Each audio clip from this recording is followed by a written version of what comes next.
na pag nag-aircon, no?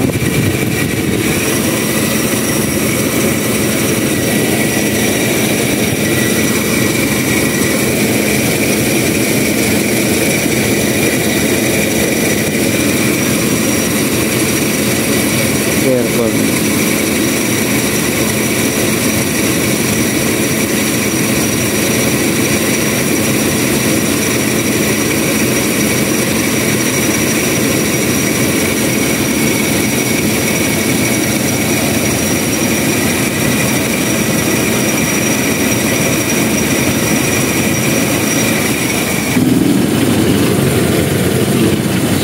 Pag patay yung aircon, nawawala.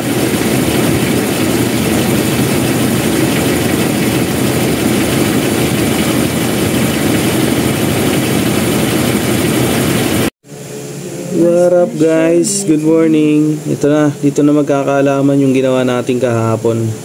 7:46 AM December 25, 2024.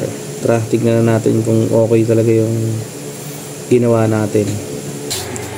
So ito na, this is the final countdown kung success na talaga yung ginawa natin.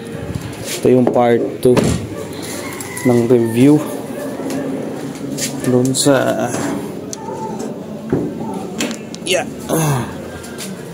okay. So yan yung ginawa natin, no? So ito na, susian na natin to. Okay, start. Ang nangyayari pala dito, squeaking sound to, no? Sa umaga. Tapos pagka binuha yung aircon, lalong lumalakas yung squeaking sound. So yun, yan o. Sabihin, cold start siya kasi nag-squeaking siya kasi kagabi nabasa. Okay? Pero ayun mo, tingnan mo, saglit lang siya, wala na kagad. So before, kahit na matagal na siyang nakaandar, is meron pa rin yung squeaking sound niya na yun. So ito, wala na kasi kagabi bumiyaya ko, lakas ng ulan. Yun. So yun, wala na yung squeaking sound niya, no? Aantay natin siya mag normal temp, tapos titignan natin kung mawawala or I mean mag-i-squeaking sound pa rin siya pag nag-aircon tayo. So antay natin mag normal temp. Antay natin mag normal temp. Ayan, oh. Nasa ano pa siya, cold start process. Okay, tignan natin.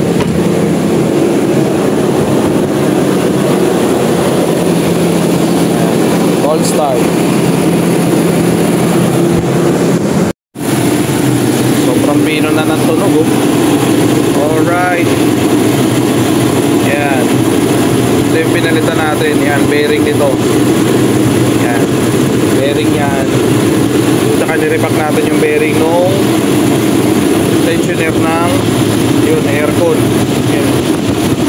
Yan. Yan, nirepack natin yan.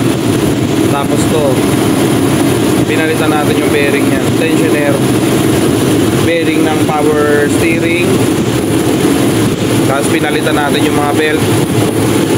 Alright, antayin natin siya mag normal temp. So buksan na natin, pwede na to. Hindi na natin antayin yung normal temp niya. Yan na natin. It's the final countdown, no, sa ginawa natin kahapon. Okay, buksan natin yung aircon.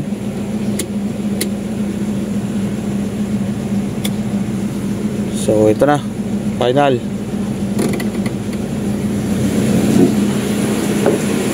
So yun. Oh, wala na. So nawala na yung ingay niya, nakakatuwa guys. Eh no, naka-aircon niya, no. Oh. umiikot yung aircon niya na, cold start.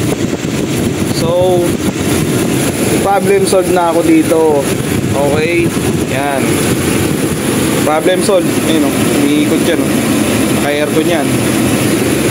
Ayun, lamig o. Ayun, nagpapawis o.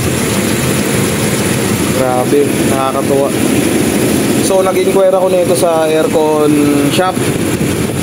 Ang findings nila ay papalitan yung buong compressor, which is madadali tayo ng almost 15,000 kasama yung labor. So yan, ang pinalitan ko lang belt, tapos nirepa ko yung bearing kasi okay pa naman yung mga bearing sa loob. Tapos pinalitan ko rin yung bearing ng power steering pump kasi ang nangyayari naman nun, pag sinasagad ko yung liko, ano siya, gumaganon, parang tumutunog. So bearing pala yung problema nun. Okay, so yun, dalawa yung case na nasolve ko kahapon. So yun lang, ayos, okay na to, all goods. Thank you. Sana may matutunan kayo sa video na to. Okay na. Toyota Revo 1RC no, 2.0. So yun no, tip lang lalo na pagka mga second hand yung sasakyan na nabili natin. So pag hindi natin alam yung history kung kailan pinalitan yung belt or yung mga bearings, tapos ganun yung nangyayari sa aircon, pagka cold start, squeaking sound, tapos pagka binuhay mo naman yung aircon, squeaking sound pa rin. And then pag pinatay mo yung aircon, nawawala yung squeaking sound, nagiging normal yung noise niya. So ugali natin magpa second opinion sa mga shop.